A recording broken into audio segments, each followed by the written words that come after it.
Hello, I'm Dr. Garrett Boyer. Welcome to Gospel Minded, where we spend a few minutes each week talking about psychology, our emotions, behavioral health, and we reflect on how these important topics are related to the gospel reading for each Sunday. Now, like I always point out, this isn't intended to be a substitute for actually getting to church or participating in counseling, spiritual direction, therapy, if you do those sort of things. But like we know so well, things of our mind, things of our psychology, so often go beautifully hand in hand with our spirituality. If you're new, welcome to Gospel Minded. If you're returning, welcome back. Either way, I hope that you'll subscribe so that you never miss an episode.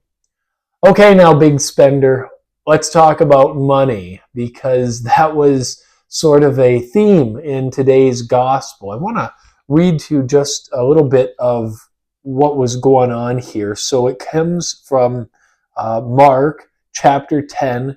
It started with verse 17. In fact, the heading in the Bible that I'm using titles this "The Rich Young Man."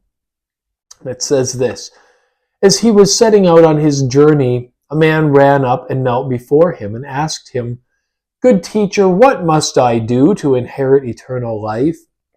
And Jesus said to him, "Why do you call me good? No one is good but God alone.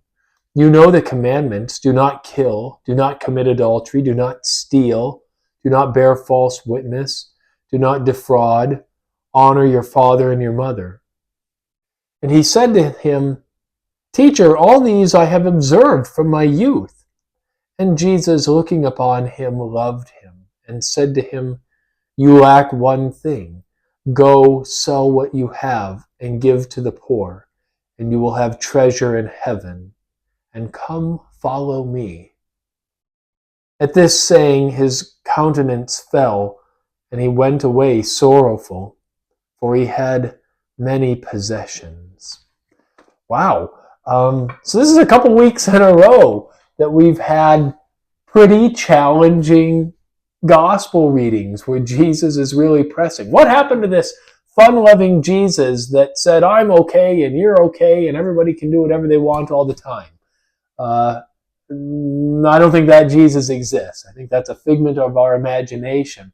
No, Jesus really is challenging, wanting us to grow, wanting us to become better, wanting us to flourish in this life. So what's going on here? Interesting situation, and I think one that plenty of us can identify with.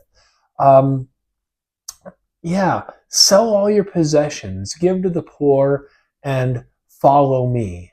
Now, this is a rich gospel for homiletics, and spiritually speaking, there is a ton that can and should be said here. Let's take a second and reflect on this from the perspective of psychology. So there's that old adage, money can't buy happiness. But recent research suggests that that is not entirely true. In fact, it seems like the more money you have, the more wealth you have acquired.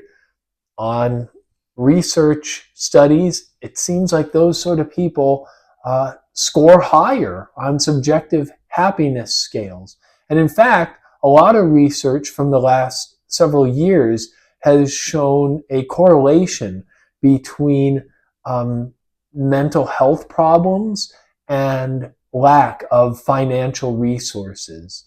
And so that's pretty tough stuff to think about psychologically, and something that as a behavioral health professional we're always conscientious of. You know, if you're meeting or working with people who are having financial difficulties, having a hard time making ends meet, perhaps you've seen folks who are, in cities living in homeless camps. Like, you can see how these sort of environments could certainly cause problems with mental health.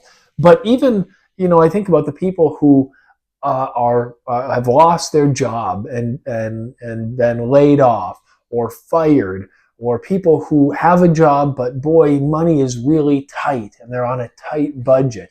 And who isn't? I mean, in a lot of ways, so many people in 2024 are struggling with inflation and all the very real challenges that are present to us now, especially considering this from a financial perspective.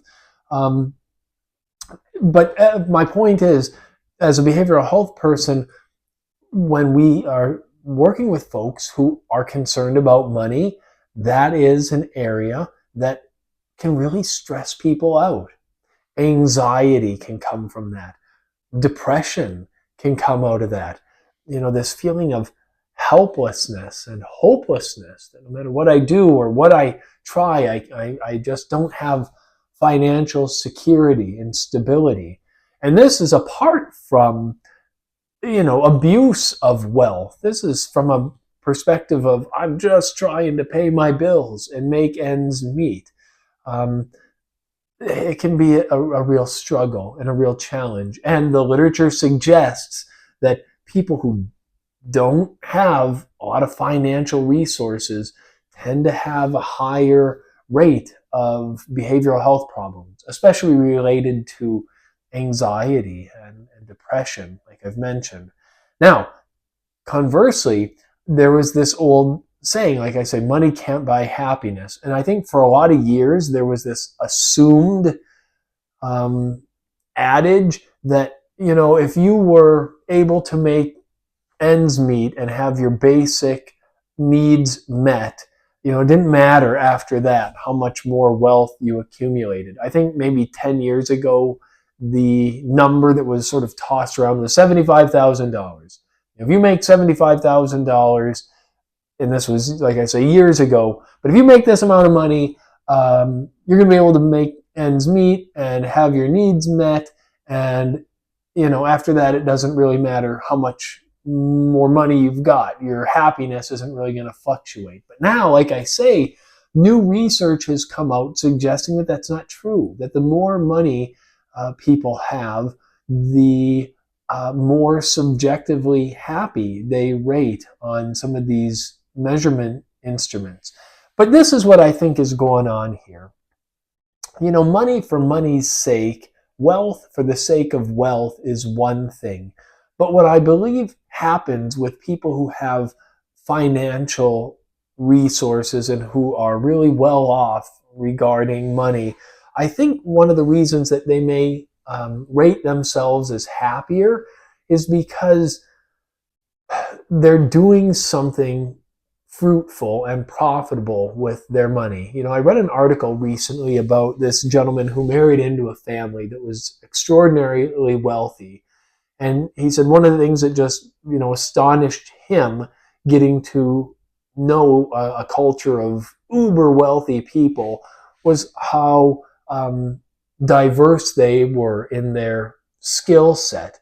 They spoke multiple languages. They'd traveled all over the world.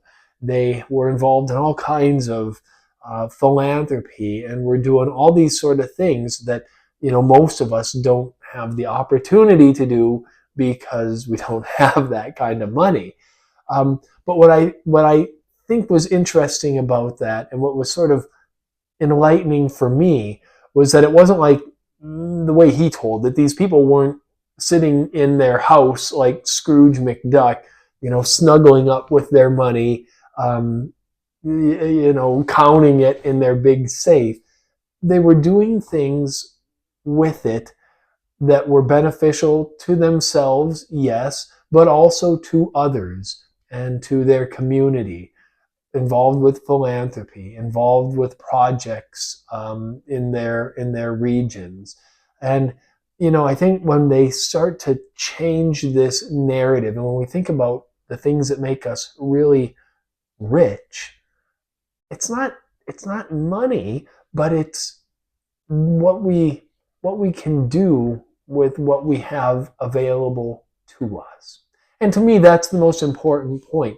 Whether you are a multimillionaire, whether you are, living comfortably in the middle ground of the socioeconomic status, or maybe you have, little and have a difficult time making ends meet. No matter where we're at, The goal, I think, is to make do as best we can with what we have available to us, to try and grow where we're planted, continue to put our best foot forward. Because what I have noticed is that, the people who turn wealth into opportunity and who turn wealth into flourishing, those are the folks that I observe and notice being happy. Now, I've also seen people who are poor. In the Catholic community, we've got all kinds of religious men and women who take vows of poverty. Like literally, they don't make money. They beg, some of them, for their resources. And when I've met with these folks, they don't come across to me as unhappy or miserable. In fact, quite the opposite. They seem joyful and happy in their vocation. And why? Because they're doing what they can with what they have, and turning what they have into opportunities. For them, it's for evangelization and ministry and care for others. So, there's a lot more that can and probably should be said here. But, this young man in the gospel goes away sad because he has many possessions. He doesn't want to sell his stuff to follow after the Lord. He wants to cling to it. So I think the invitation for you and me, spiritually, but psychologically as well, is to, with what we've got, no matter what our state is regarding finances and wealth, we don't want it to distract us or keep us from flourishing and from being able to follow the Lord wherever that may lead. Now, I don't personally plan after this video to go and sell my stuff. Next week, you're not going to see me record my video outside. But what I do want to do for myself, and what I encourage you to do as well, is to think about what I have and what am I doing with the things that I've got. Are they preventing me from living my best life and really flourishing here and now? Or are they helping me to grow in holiness? Are the things in my world leading me closer to Jesus? I hope so, because I don't want myself to walk away sad like the man in today's gospel, and I don't want that for you either. So, good stuff to think about, and I hope you will think about it this week, and I hope you'll think about joining me again next time on Gospel Minded. I'm Dr. Garrett Boyer. This is Gospel Minded. Take care.